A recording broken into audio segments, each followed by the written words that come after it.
আজকের এই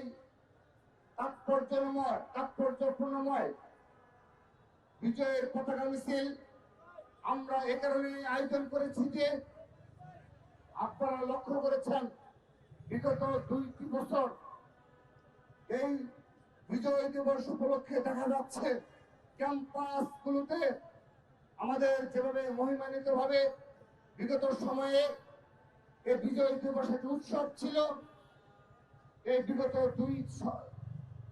দুই বছর যাবৎ আমরা এটা লক্ষ্য করছি এটি আর উৎসব হিসেবে নেই। এই কোনো না কোনো প্রক্রিয়া করে অবলম্বন করে ঢাকা বিশ্ববিদ্যালয় সহ সকল শিক্ষা প্রতিষ্ঠানকে বন্ধ করে এই বিজয় দিবস উদযাপনে বাধাগ্রস্ত করা হয়েছে। এর পেছনে নেপথ্যে অবশ্যই বেশ কিছু কারণ রয়েছে, সেগুলো ছাত্র সমাজ ইতিমধ্যে অবগত হয়েছে। আমরা সেজন্য আজকের এই হাজার হাজার নেতাকর্মীদের বিজয়ের জাতীয় পতাকা মিছিলের মাধ্যমে সেই ষড়যন্ত্রের বিরুদ্ধে আমরা জবাব দিচ্ছি। আমরা তাদেরকে হুঁশিয়ারি উচ্চারণ করতে চাই, বিশেষ করে বিশ্ববিদ্যালয়ের প্রশাসনে যারা রয়েছেন তারা যেন স্বাধীনতা বিরোধী অবস্থানে ভূমিকা অবতীর্ণ না হন।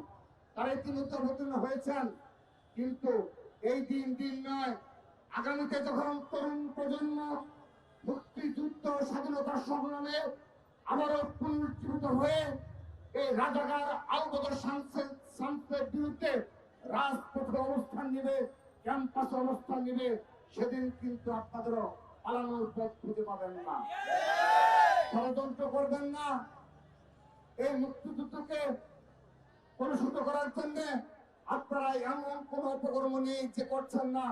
নতুন নতুন বানোয়াট গল্প তৈরি করছেন, বয়ান তৈরি করছেন, যেন তরুণ প্রজন্মকে এই মুক্তিযুদ্ধের যে আমাদের সবচেয়ে গৌরবের ইতিহাস তাকে ভুলিয়ে দেওয়া যায় সেই প্রচেষ্টা করছেন।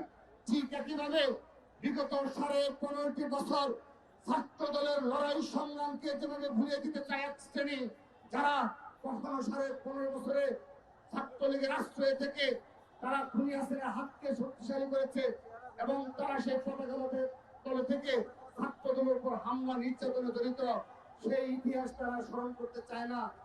সেইভাবে মুক্তিযুদ্ধের সেই গৌরব গাথা ইতিহাসকেও তারা ভুলিয়ে নতুন তরুণ প্রজন্মকে একটি নতুন ভাবে প্রস্তুত করতে চায়।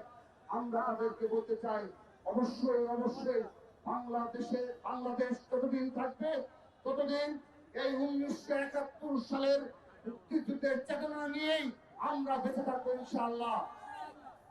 আমি আজকে আমাদের বিজয়ের পতাকা মিছিলে মাটি ও মানুষের আকর্ষণীয় দেশনেত্রী, গণতন্ত্রের অতন্ত্র প্রহরী দেশ নেত্রী বেগম খালেদা সুস্থতা কামনা করছি।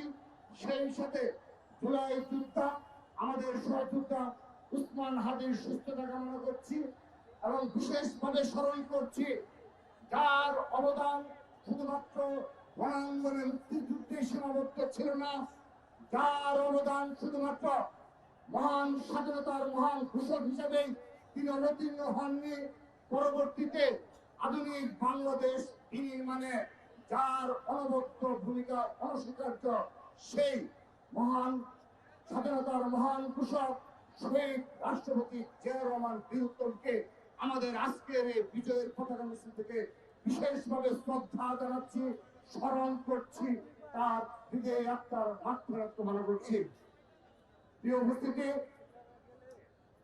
আজকে একটি অংশ থেকে শোনা যায় উসমান হাদির আক্রমণকে হত্যার উদ্দেশ্যে যে আক্রমণ করা হয়েছে তারপর থেকে ঐক্যের শব্দ শোনা যায়। আমরা কখনো ঐক্যের বিরুদ্ধে নয়। বিগত 15.5 বছরে খুনি হাসিনার বিরুদ্ধে বিএনপি যেভাবে ঐক্যবদ্ধভাবে 20 জনের অধিক দল নিয়ে সরাসরি খুনি হাসিনার বিরুদ্ধে অবস্থান নিয়েছিল, রাজপথে লড়াই সংগ্রাম করেছে, ঠিক একইভাবে বাংলাদেশ জাতীয়তাবাদী ছাত্র দল ফ্যাসিবাদ বিরোধী লড়াইয়ে সকল ছাত্র সংগঠনকে নিয়ে আমরা লড়াই অবতীর্ণ হয়েছিলাম। কিন্তু আজকের এই দিনে আমরা বিগত 1.5 বছরের 5 আগস্টের পর 1.5 বছরের অধিক সময় পাড়ি দিয়েছি। আমরা দেখেছি 5 আগস্টের পরপরই একটি বিশেষ গোষ্ঠী আমাদেরকে বলেছিল 142 জন শহীদের রক্তের বিনিময়ে যে সংগঠন জুলাই আগস্ট গণঅভ্যুত্থানে ভূমিকা পালন করলো, জুলাই আগস্ট গণঅভ্যুত্থানে অগ্রভাগে ভূমিকা পালন করলো, তাদেরকে বলা হয়েছে 0% কন্ট্রিবিউশন 100% সেলিব্রেশন। সেই নেগেটিভ থেকে আজ অবধি তারা বের হতে পারেনি। তারা অর্থের বিনিময়ে তারা কন্টেন্ট তৈরি করে আমাদের বিরুদ্ধে বিষেধাগার করে যাচ্ছে। প্রতিনিয়ত মিথ্যাচার ও প্রপাগান্ডা গুজবে তারা সয়লাভ করে দিচ্ছে সোশ্যাল মিডিয়া। সেই সাথে তারাই একটি সময় বললো ক্যাম্পাসে নাকি ছাত্র রাজনীতি থাকবে না, ছাত্র রাজনীতিতে ক্যাম্পাস চায়। তারা চায় ওই একটি বিশেষ গোষ্ঠী। তারা ছদ্মবেশী ধারণ করে 5 আগস্টের পর এই কাজগুলো করলো, অপকর্মগুলো করলো। তারপর দেখা গেল একটি পর্যায়ে এসে বলে লেজুর ভিত্তিক ছাত্র রাজনীতি নাকি চলবে না, কারা নাকি লেজুর ভিত্তিক ছাত্র রাজনীতি করে, কারা নাকি করে না। এই ধরনের বিভেদ তৈরি করে, এই ধরনের আপনাদের অবগত রয়েছেন ক্যাম্পাস গুলোতে ছোট ছোট কোনো ঘটনা যদি টেকনাফ কিংবা তেতুলিয়াতে ঘটে থাকে, তারপরে দেখা গেছে ঢাকা বিশ্ববিদ্যালয়ে রাতের অন্ধকারে নোংরা স্লোগানের মাধ্যমে ক্যাম্পাসকে কলুষিত করা হয়েছে, মব ক্রিয়েট করা হয়েছে শত শতবার। আমরা ভুলে যাইনি। সেহেতু সেই ধরনের মুনাফেক কারোর সাথে কখনোই কোনো ঐক্য সম্ভব না। সকল ষড়যন্ত্রের বিরুদ্ধে বাংলাদেশ জাতীয় ছাত্র দল এককভাবে লড়াই করবে, সংগ্রাম করবে ইনশাআল্লাহ। আমরা আমাদের সেই মনোভাব নিয়ে রাজপথে রয়েছি। কোন মুনাফেকদের সাথে, কোন মুনাফেকের প্ররোচনায় এই বাংলাদেশে আর কখনো এই ধরনের মততন্ত্রকে এবং নোংরা রাজনীতি যারা করে, যারা মুনাফেকি চরিত্র যাদের, তাদের সাথে কখনো আমাদের ঐক্য সম্ভব হবে না। এদের ব্যতীত আমরা সবাইকে নিয়ে এক এবং ঐক্যবদ্ধভাবে আগামীর বাংলাদেশ নির্মাণ করবো ইনশাআল্লাহ। সেই প্রত্যাশা রেখে এবং সবাইকে আগামী 25শে ডিসেম্বর এই জাতির জীবনে একটা ঐতিহাসিক দিন। সেদিন এই গণতন্ত্রের অতন্ত্র প্রহরী হিসাবে বিগত 17টি বছর তিনি বাংলাদেশকে নিয়ে পরিকল্পনা করেছেন, একটি সুনির্দিষ্ট পরিকল্পনা ইতিমধ্যে তিনি বাংলাদেশের জনগণের নামে উপস্থাপন করেছেন এবং তিনি যা বাস্তবায়নের জন্য আল্লাহর রহমতে 25শে ডিসেম্বর তিনি বাংলাদেশে পদার্পণ করবেন ইনশাআল্লাহ। আমরা সেদিন বাংলাদেশ জাতীয় ছাত্র দল এক নবদিগন্তের সূচনা হবে, সেই নবদিগন্তের সাথী হবে বাংলাদেশ জাতীয় ছাত্র দল ইনশাআল্লাহ। আমরা নতুন ভাবে বাংলাদেশ করব। আমরা আমাদের মাঝে সব বিভেদ ভুলে গিয়ে আজকের এই মহান বিজয় দিবসে আমরা প্রতিজ্ঞা নেব, আমাদের ছাত্র দলের সাংগঠনিক অভিভাবক জনাব তারেক রহমানের নেতৃত্বে আমরা সততা ও নীতি আদর্শের রাজনীতি করবো ইনশাআল্লাহ।